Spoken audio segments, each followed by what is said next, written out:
How to fix add friend option not showing on Facebook. Hi everyone, welcome back to my channel. I am Bimal from the Solution Guy, and in today's video I will simply show you how you can fix if the add friend option is not showing up on your Facebook profile. So just make sure to watch this video till the end.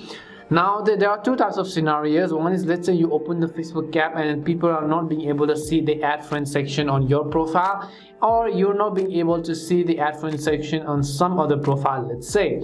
Now why this happens? Now if the other profile has the add friend section turned off, it is most likely that they have turned off friend requests to be accepted from strangers, or maybe they have turned on professional mode, and in that case there is really nothing that you can actually do, because you will not be able to send them a message because they have simply blocked it. However, let's say your friends are telling you that they're not being able to see the add friend section in yours. It is most likely because you have professional mode turned on. In my case you can see 1.1k followers and so on. It's because you have your professional mode turned on, and in order to turn this thing off, just tap on the three dots over here, and here you'll find turn off professional mode, and then continue, and then turn it off just like that. Once you turn off your professional mode on Facebook, now you can just close it. Now if I come back and then if I select the option called view as, which means how other people are going to see me, they will most likely see the add friend button right now. And that's all it takes to fix add friends option not showing up. We hope the video was really helpful, and if it did help you, then make sure to leave a like and subscribe to our channel. If you have got any more questions, feel free to leave them down. Thank you very much for watching, and see you soon in our next video.